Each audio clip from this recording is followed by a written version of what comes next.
17 members and associates of the Hells Angels are facing criminal charges in a violent attack. Federal agents allege the Outlaws sold drugs, traded firearms, and engaged in insurance fraud and even tampered with government witnesses. We have learned there is cell phone video as well as surveillance video of evidence in this attack. The U.S. Attorney characterized today's raids as historic, the largest federal bust on organized criminal gang activity. Retaliation is common for crimes involving biker gangs. However, it could happen anywhere because of how interconnected gangs have become nationwide. The 3-year investigation resulted in 42 federal indictments on a variety of charges, including racketeering, money laundering, drugs, gambling, insurance fraud, and extortion. There's a bunch of bikers up here, and they're shooting guns and stuff. I need the police now. Play on foot going towards 2nd Street. Okay, receive. Then you see a pack of Hells Angels going by, people are going to want to look. Next thing you know, cars, because they're just staring at us and not paying attention to stop traffic. If you wanted to break the law on an everyday norm, you should have joined a street gang. That's what they're known for. That's what they do. You're not allowed to steal cars on my block. We steal those cars. I mean, it was so bad by us in Vegas. I was in the pool swimming, and the guys came back. Hey, Pee-wee, the cops are here. They want to talk to you. I said, well, go talk to them. Find out what they want. And they came back. They go, they want to talk to you. Typically, if you leave the club, if you haven't been in for 10 years, you're automatically out there. Got put out in 2006. Back in 2007, wound up going into Cannon. 2011. Came out of there. I had 4.5 years to walk off with zero support from that club.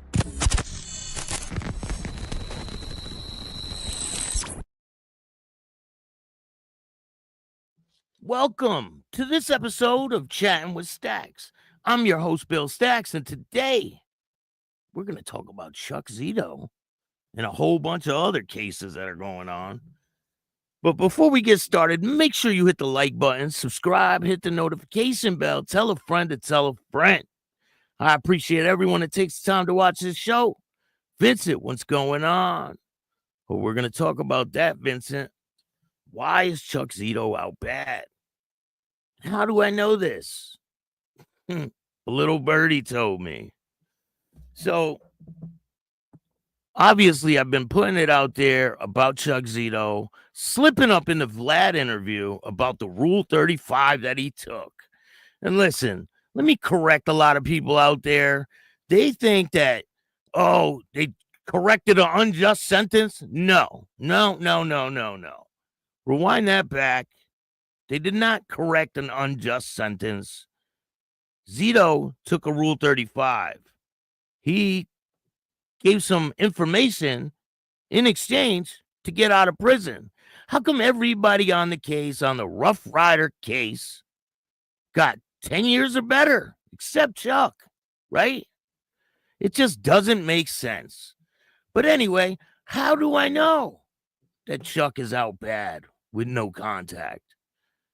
Because my sources tell me that there was a mass email sent out to all the Hells Angels across the country that Chuck is out bad with no contact. He is not to associate with anybody, and people that associate with him will be booted from the club. Allegedly, that's supposedly what happens. So Chuck quit the club in 2004. Great job, Bill, being the first to air this information. In case, others claim that they did it first or better. Hey, let people talk. I don't give a shit what people say. So, nobody was talking about this Rule 35 shit until I posted about it. So in 2004, Chuck quit the club because people were upset with him about his participation in the club. He got my book signed by him. I was so happy that day. What's a Rule 35? Hey, we'll let Chuck explain it himself. It turned out to be a Rule 35, a Rule 35, a Rule 35, a Rule 35.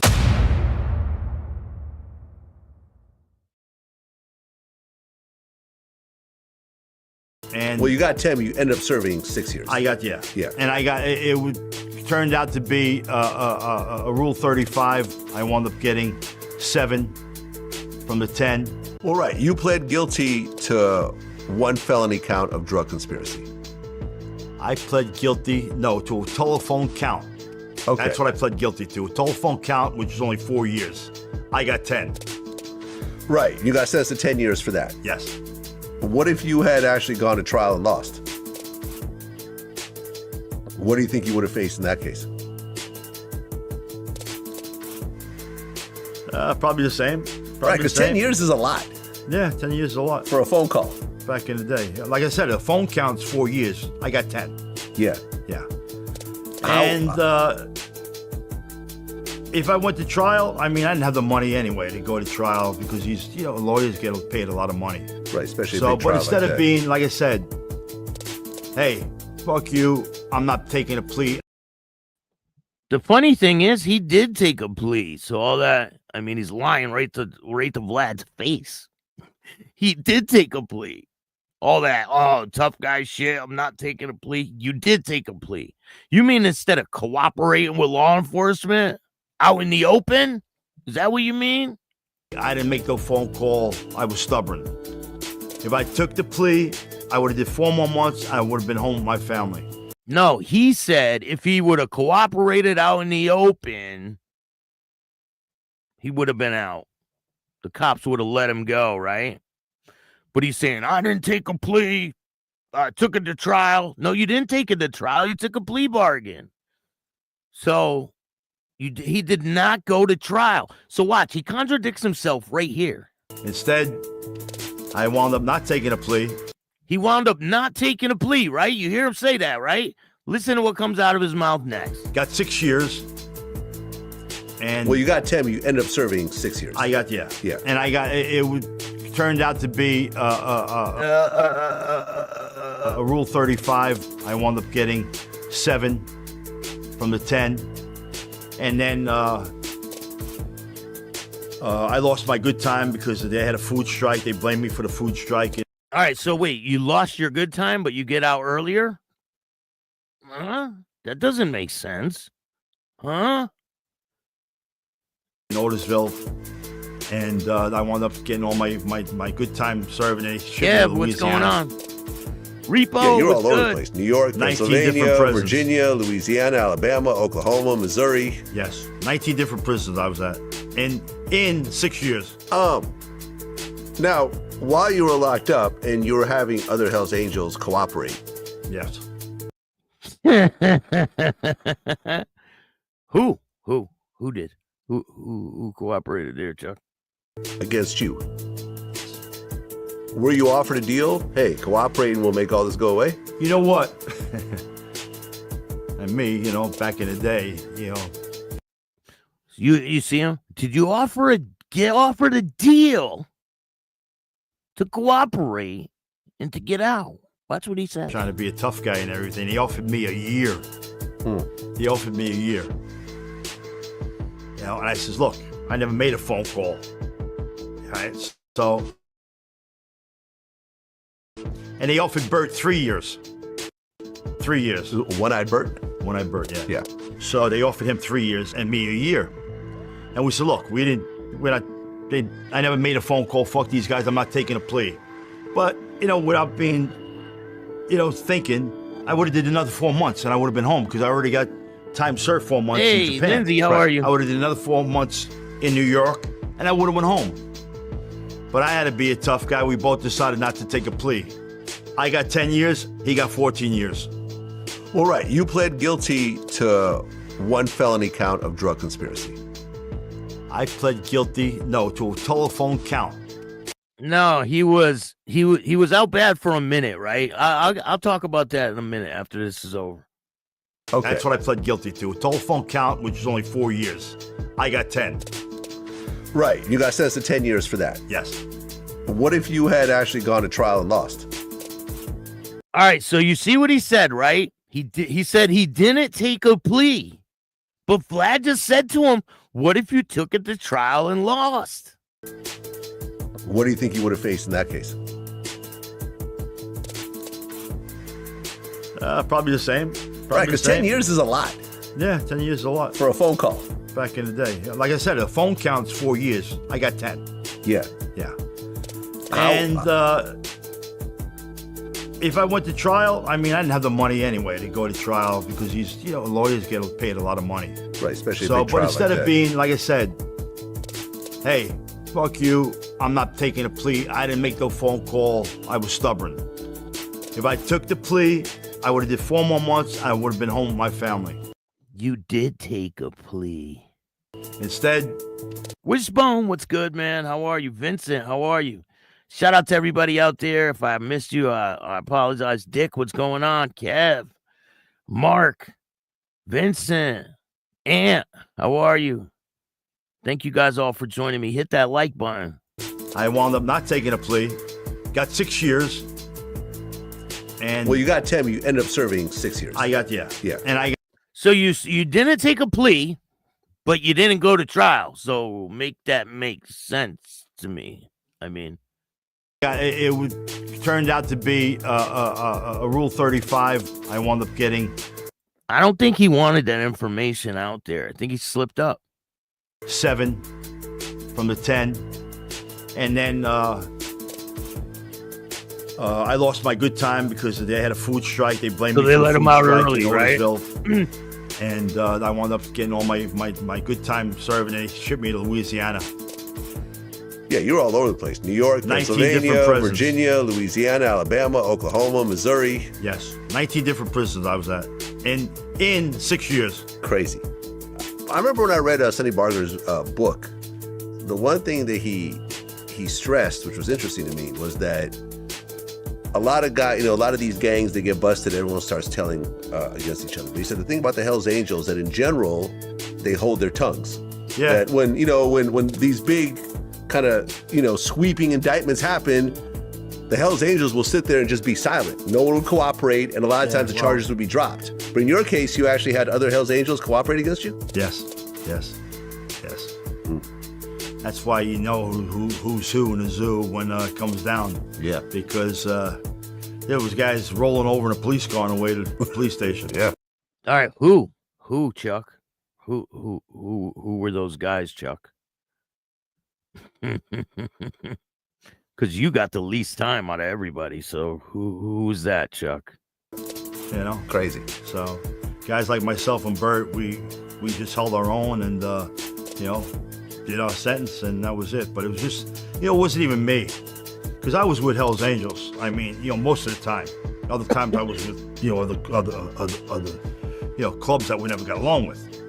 But when you're in prison, it's a different story. You don't fight like that. I mean, unless you want to. But it was my family. My wife used to have to get on a plane. I mean, I was, like I said, I was all over the place. Yeah.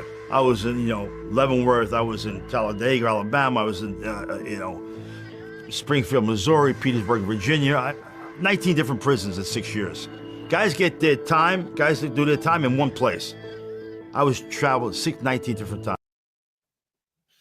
You're right, Repo. He's choking. He's dancing around with the truth. Took a deal and it's sealed by the government, and no one will ever know who in NYC ratted and how many others.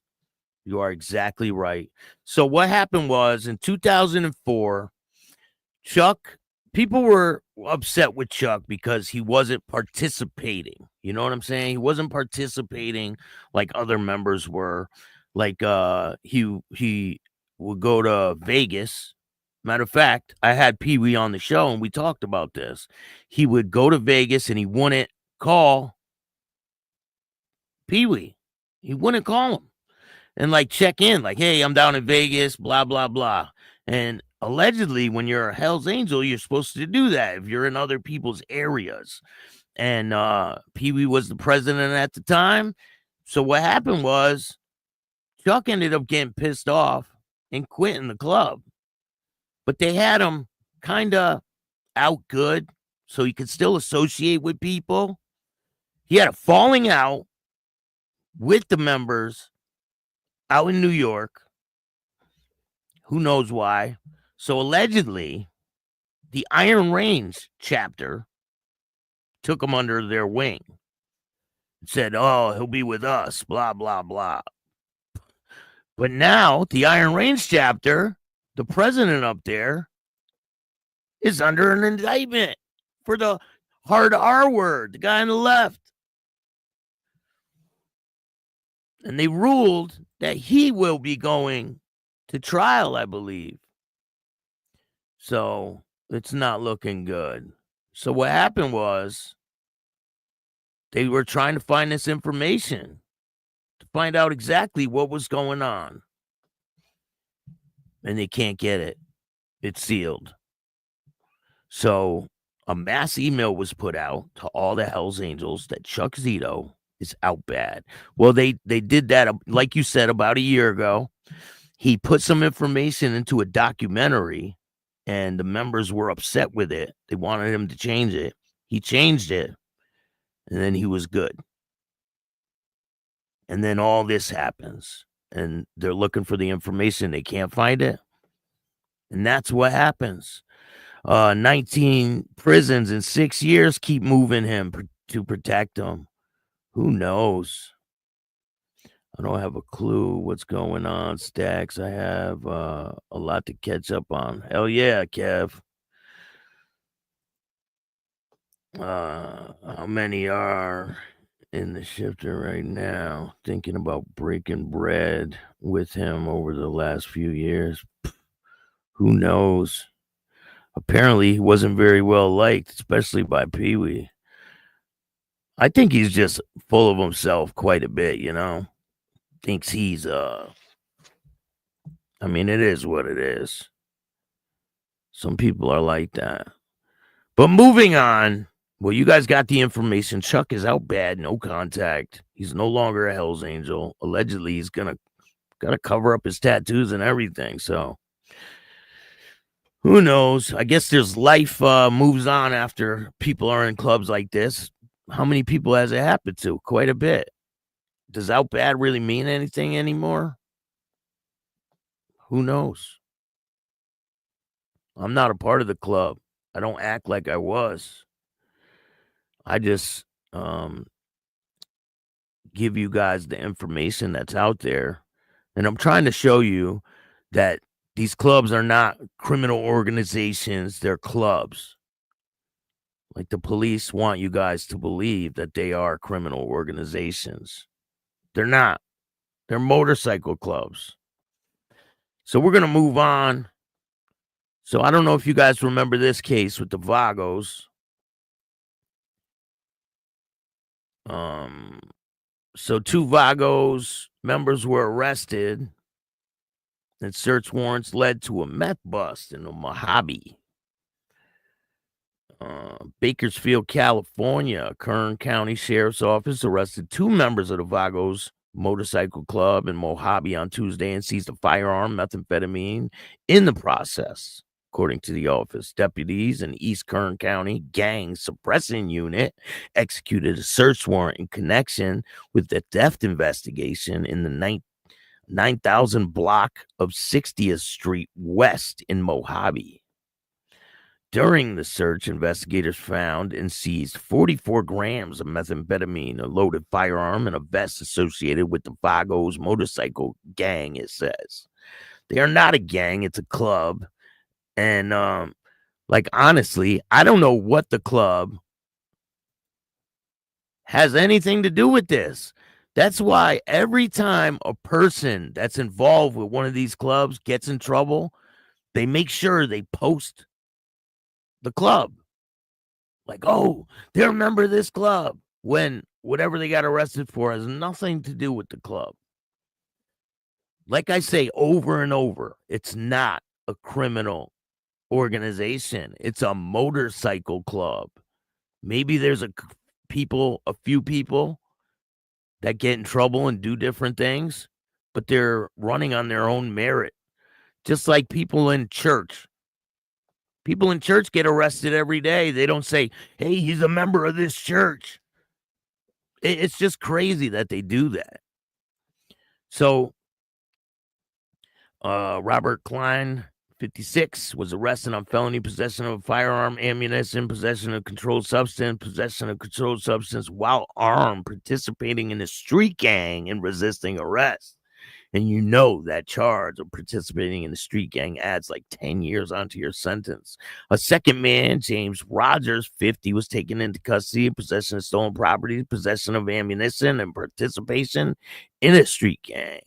Klein and Rogers were booked into the current jail. And then today, 2 motorcycle gang members, it says, takes a plea deal in drugs and gun case. 2 members of the Vagos motorcycle gang have accepted pleas following their arrest in Mojave earlier this year. Robert Allen Clean and James Rogers Jr. entered a no contest plea Wednesday, with Klein accepting no contest to gun possession and felony by a felon, and Rogers to receive known stolen property and possession of ammunition by a prohibited person. Sentencing is set for July 16th. They were arrested in February. Sheriff's office searched their home. Turned up 44 grams of methamphetamine, a loaded gun, and a vest associated with the Vagos. They did not say how much time they will be getting, but we'll find out in July. In other news, this guy that we talked about, member of the Outlaws, he was on the run from the U.S. Marshals. So it says that he turned himself in yesterday. So they ramped up their intense search for this guy. U.S. Marshals seek Londonderry fugitive on charges pile up in 3 states. Portland, Maine, a Londonderry man who is wanted in 3 states on various charges, including connection with the July shooting death of Maine is now being sought by U.S. Marshals Service. Christopher Henkin, 46, managed to slip from law enforcement's grasp after he was arrested on a fugitive from justice charge in Vermont last month. He's been sought by Portland, Maine police since last October in connection with a fatal shooting of Susan McCuff, 54, during a clash of the Outlaws Motorcycle Club and FSU Motorcycle Club. Hinkin was convicted in 2011 of an outlaw-related shooting in Manchester, New Hampshire. His Vermont disappearing act last month has led to federal warrant for unlawful flight to avoid prosecution, issued by the U.S. Marshals Service Violent Offender Task Force in Portland. Portland, Maine police in October issued a warrant for his arrest on several charges related to McCuff's death and serious injuries of her husband and another man. The main warrant is for criminal conspiracy and 2 counts of elevated aggravated assault. He's also wanted in New Hampshire on a parole violation in New Hampshire for failure to appear, according to the U.S. Federal Marshals Service Tuesday news release. Henkin is aware that he is wanted and is actively taking measures to avoid apprehension by law enforcement. According to these releases, investigators further believe that Henkin is being aided by numerous associates, and additional charges may be coming forward for aiding a fugitive. Henkin should be considered armed and dangerous, his release said, and they said what he's described as. So now we move on.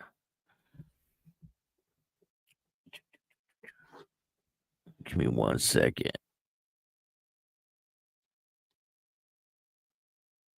I'm waiting for the damn page to load. All right. Man wanted in connection with deadly Portland shooting turns himself in. New Hampshire man who police say was involved in a deadly shooting in Portland, Morrell Coroner, has turned himself in, according to U.S. Marshals. Christopher Henkin of Londonderry, New Hampshire, is wanted for his role in the 2024 shooting of Forest Ave that left a 54-year-old Susan McCuff of Gray dead and 3 others injured. Prosecutors say the shooting happened during a fight between rival motorcycle clubs. According to Portland police, Hankin, an alleged member of the Outlaws motorcycle club, officials say Hankin turned himself in New Hampshire, probation and parole on Wednesday night. He will be charged with 1 count of conspiracy to commit elevated aggravated assault, 2 counts of elevated aggravated assault. Hankin will be extradited to Maine on a later date. He has been wanted since November 2024. Aaron Karp of Naples had pleaded guilty April 10th to manslaughter of Susan's death in connection in the Morrell Corner shooting. The judge sentenced Karp to 15 years, but will with all but 5 years suspended, which means he'll spend 5 years in prison. The incident started at a Brookside bar in Westbrook on July 30th, 2024, according to court testimony. The bar has rules not to wear biker jackets or vests with no colors. According to testimony, members of the FSU Biker Club got upset with the higher calling club for wearing their colors and threw some punches and took one of the higher calling vests. Police say higher calling members called members of a third club, the Outlaws, who showed up at the Brookside bar and later confronted some members of the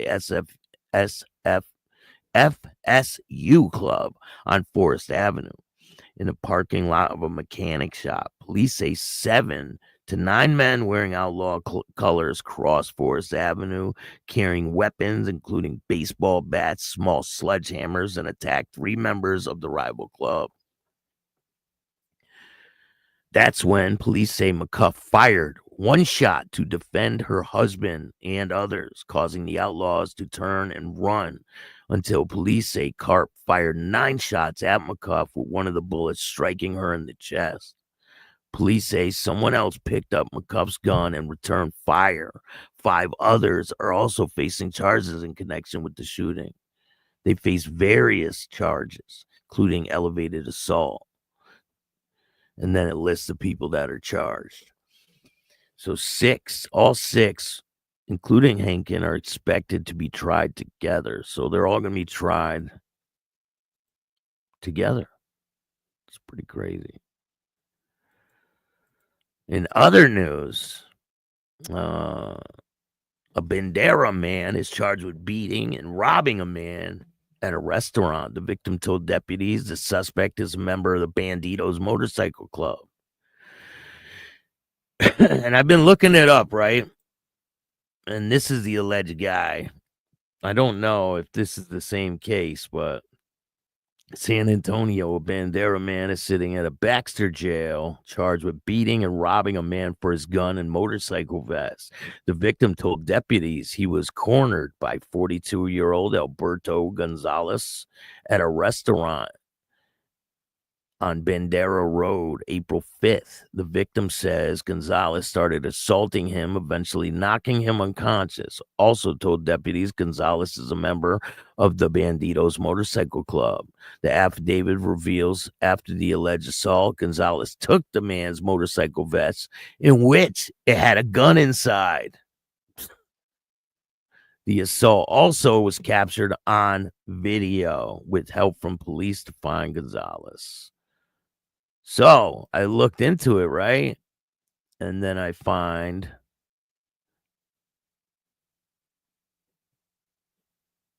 a post.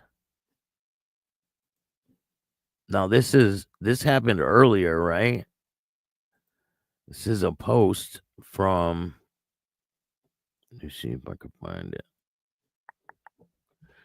A law enforcement motorcycle club. So this club, the Legions of St. Michael Law Enforcement Motorcycle Club. So there's a post online. Let me show you guys. Check this out.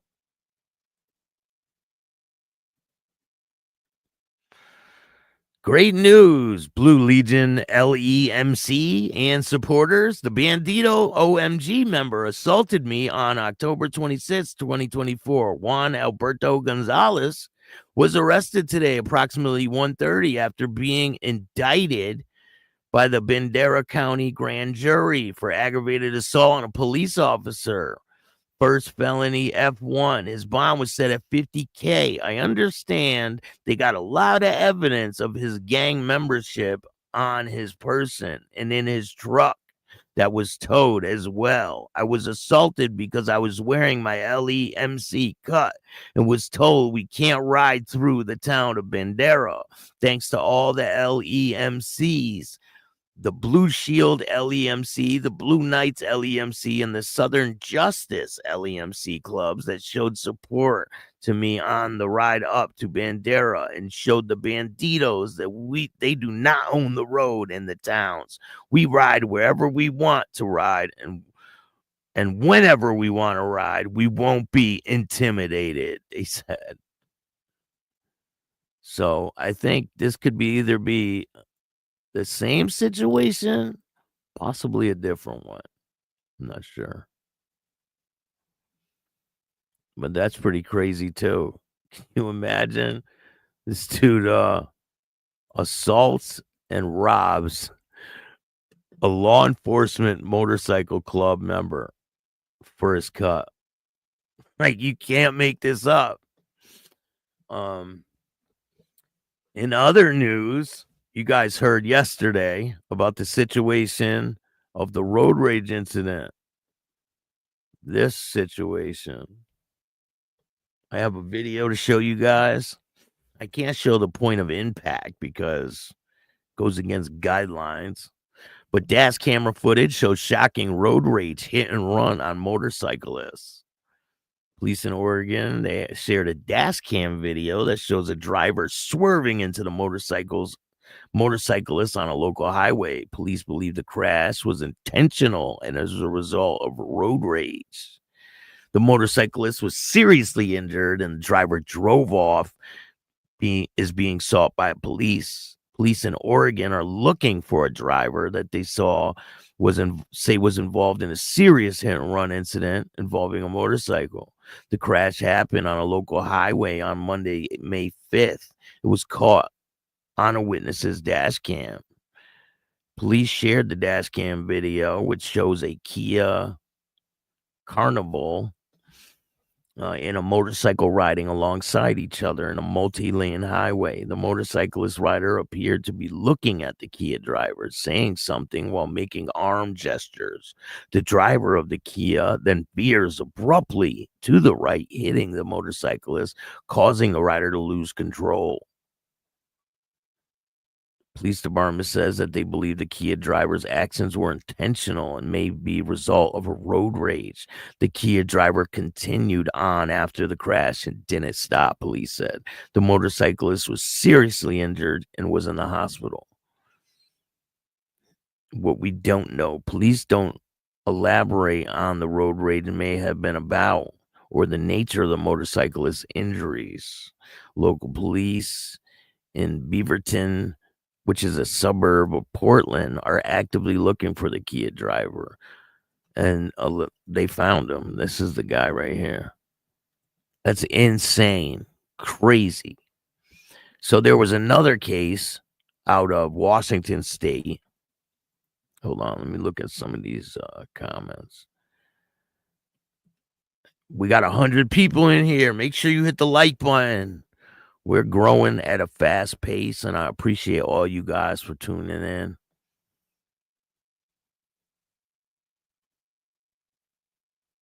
You can read his face.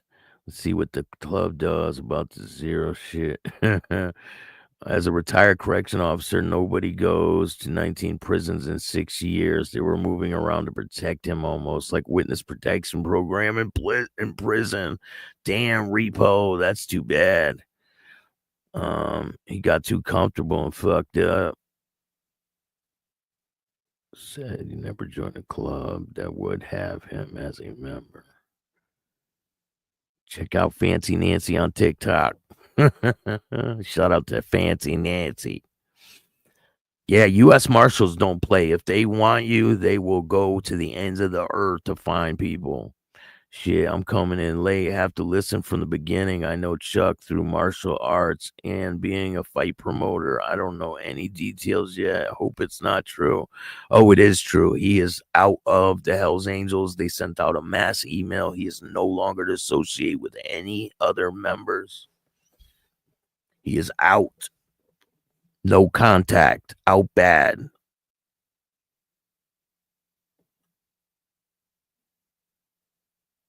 Make sure you guys hit the like button. We got 93 people in here. Craig, what's up, man? Hit that like button already. No one likes the LEMCs, Mark says. What's going on with Chuck Zito? Rewind the video. Chuck Zito is out bad with no contact. They want him to cover up his tattoos and everything. All right, I got a video of that hit and run. Let's check it out. Learning more about a disturbing video of an alleged road rage hit and run on Highway 26 last night. Police have arrested the driver who they believe intentionally drove a motorcyclist off the road.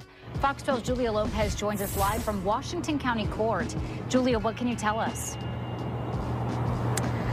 Well, the accused suspect, Samir Pazzotto-Filo, was arraigned today on several charges related to that hit and run. Now, the victim's family was not in court this afternoon, but we did hear from them yesterday.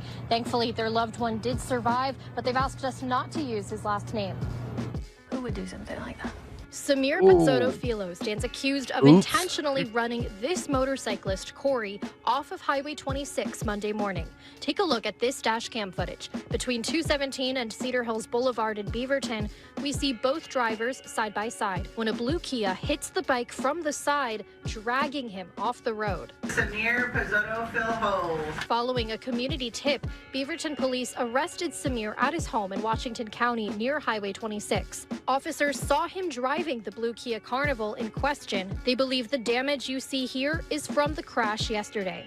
Meanwhile, And the driver hit him so hard that my son's clutch lever went through the complete side of his steel-toe boots. Corey's family, who asked us not to share his last name, say they're grateful the 21-year-old survived. He's recovering at home with a concussion and some major road rash, but they're left to grapple with how this can happen in the first place. The van had almost hit him twice already, and my brother was trying to be like, well, like, do you not see me? What is happening? And then the driver made eye contact with him and jerked the wheel. Samir is charged with first-degree attempted assault, second-degree assault, reckless driving, unlawful use of a weapon, and hit and run, which is a felony. I think it's really hard to watch just because it's so deliberate. Like, he literally could have died, and I don't know who could do that. Like, I just don't understand who has that within them to do that. Again, Pazzotto-Filo was arraigned today and will be held until his next court appearance on May 13th. For now, reporting live from Hillsborough, Julia Lopez, Fox 12 Oregon. A horrific. Yeah, you have to like be intentionally wanting to hurt somebody. You do that. You know what I'm saying? It's just crazy. Oregon. Dash camera video taken on a highway in Beaverton on Monday morning shows a motorcyclist in the center lane gesturing at a Kia Carnival van to his left. The van sharply swerving right, hitting the motorcyclist, sending him flying onto the shoulder before speeding off. The family of the 21-year-old victim says he was trying to communicate with the driver after a couple of close calls. The van had almost hit him twice already, and my brother was trying to be like, well, like, do you not see me? What is happening? And then the driver made eye contact with him and jerked the wheel. Corey's family says he suffered a concussion and bruises, showing his cracked helmet that might have saved his life. The driver hit him so hard that my son's clutch lever went through the complete side of his steel-toe boots. That's how bad he hit him. And threw up 250 feet. I just thought I just saw someone die in front of me. Lucy Brisak says she witnessed the incident and stayed with Corey until help arrived. That's someone's baby. And if my daughter were in the same position, I would want someone to step up and take care of her if I couldn't be there. Police asking for the public's help tracking down the driver. A tip from someone who had seen the dash camera footage leading them to that Kia with scrapes at the point of impact. We received a tip about the whereabouts of the van, and we were able to locate it right as the suspect came out and got into the van and started to drive away. Police arresting Samir Helio Pizzotto Philo, charging him with second-degree assault, hit and run, reckless driving, attempted assault 1, and unlawful use of a weapon, according to police. Investigators say they have reason to believe Pizzotto Philo, quote, had been driving recklessly in the days prior to the incident. We were unable to reach Pizzotto Philo for comment. I think it's really hard to watch just because it's so deliberate. Like, he literally could have died, and I don't know who could do that. Like, I just don't understand who has that within them to do that. Yasmin Vasugian, NBC News. Thanks for watching. Stay updated. All right, we got another case to talk about. This shit never ends. So, this motorcyclist killed this woman. He was on a Gold Wing, and he says motorcyclist survives road rage hit and run crash caught on video. He killed a woman, and the man survived. Horrific case of road rage was caught on video in Oregon. Let's see, that's the wrong one. Motorcyclist arrested in a hit and run that killed Seattle mother. Seattle police have arrested 43-year-old man on Monday in connection with a fatal hit and run accident which occurred last month. Seattle Police Department said people contacted them with information, and they helped detectives locate the motorcycle involved in the crash. Police transported the suspect to a medical center for unrelated medical issues. He will be booked into the King County Jail for investigation of the hit and run fatality, vehicular homicide, and vehicular assault.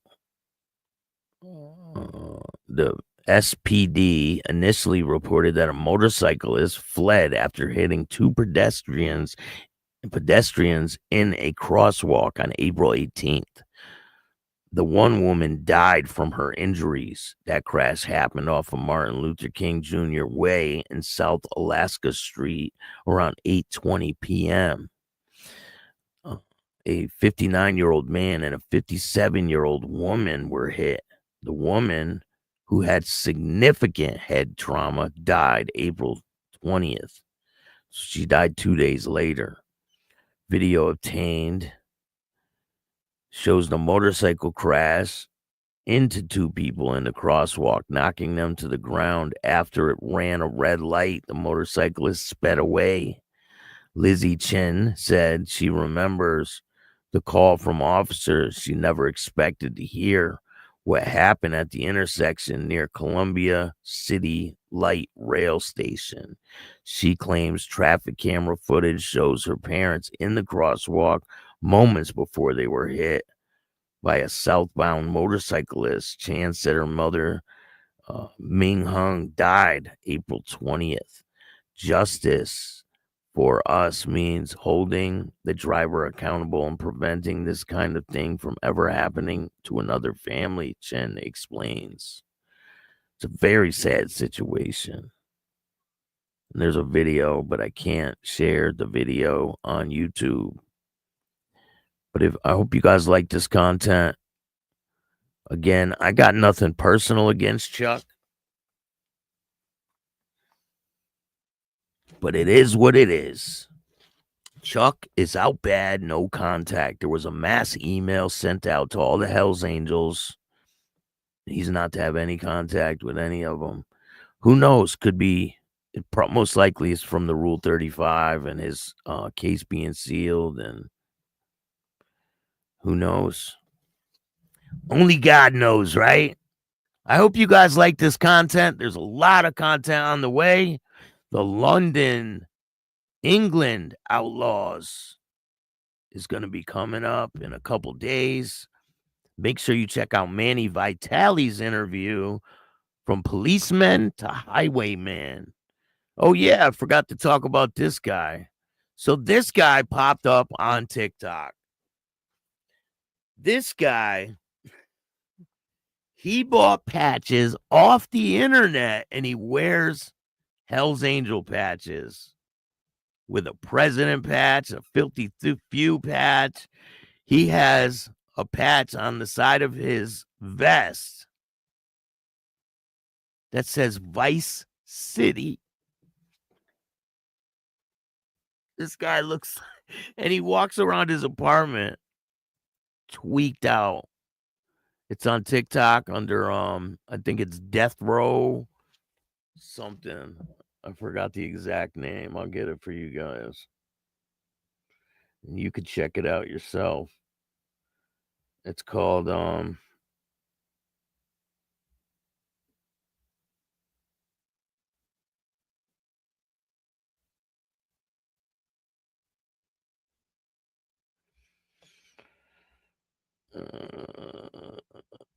damn, I don't know where it is. But look it up. Look up Death Row on TikTok and you'll see this guy. I could not verify that he was a member. It's crazy. People are nuts. To buy patches like that on Temu or wherever the hell you buy them, and to be wearing them, walking around your house, your dirty ass little apartment, whacked out of your mind. It's insane, crazy. Like that, they shouldn't be selling those cuts anywhere. And in the next few days, we're going to have more information about this situation. The Beast founder of Beast MC or Beast MG, was arrested for human trafficking. We talked about that yesterday. A lot of craziness going on. And summer is just getting started. I don't even think summer started yet. So it's going to be a hot one this year. Stay tuned. There's going to be a lot.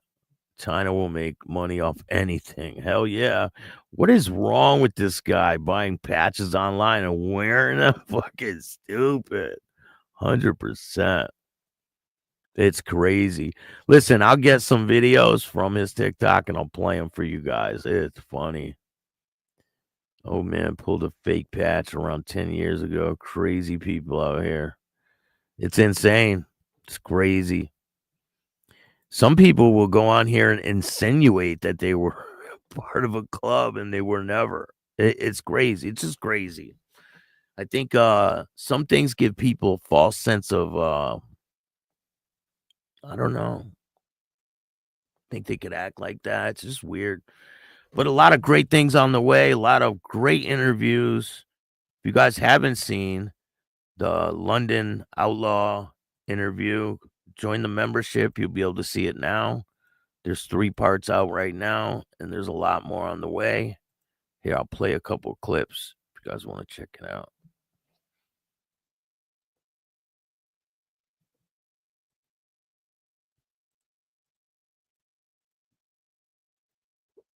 I'll play a couple of clips from the London, England Outlaw episode.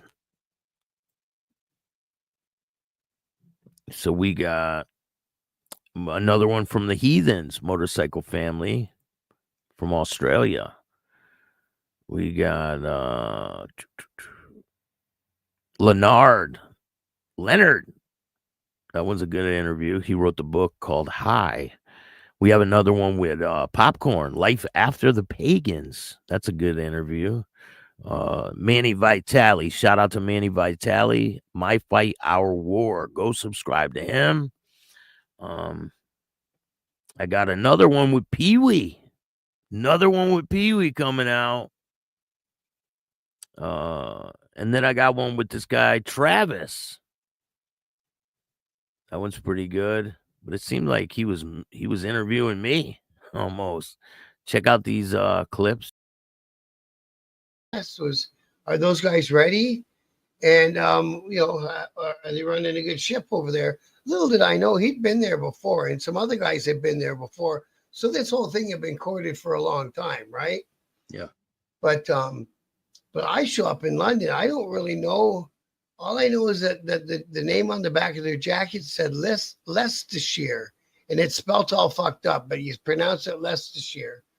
And I knew their names. So I got into Heathrow in the middle of the night. Went downtown London, England, and grabbed a McDonald's and grabbed a room and went to bed. And this dude comes wandering by, and he holds me out a piece of paper.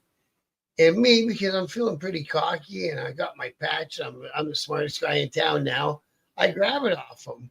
I go, "What's this?" He goes, "Open up, you'll see you've been served." I go, "Served what?" He goes, "Open up and see." He said, "I've done my job, I'm leaving." Open up, and we call the prosecuting attorneys up here the Crown Attorney, because they represent the Queen at that time, the King now. So the Crown had witnessed me. So that was my subpoena to be a witness for the prosecution on the double murder charge. Now I'm a 1%er at this point. It's like, well, I can't do that. Yeah. Now, were these two guys? Were they in the club? So they were in that club from England that I was explaining to you. Had called themselves Outlaws, but they didn't have the same back patch and the colors weren't the same. They weren't black and white. It actually looked at it, if you're looking at them, that they were going to end up being Bandidos, because Bandidos had a big presence in Europe at that time. And we had some Scandinavian countries and maybe some chapters in Belgium, I believe, and that was about it. But there were no legit outlaws in London. Not in England at the time, no. So, kind of along the way, I was kind of giving a message.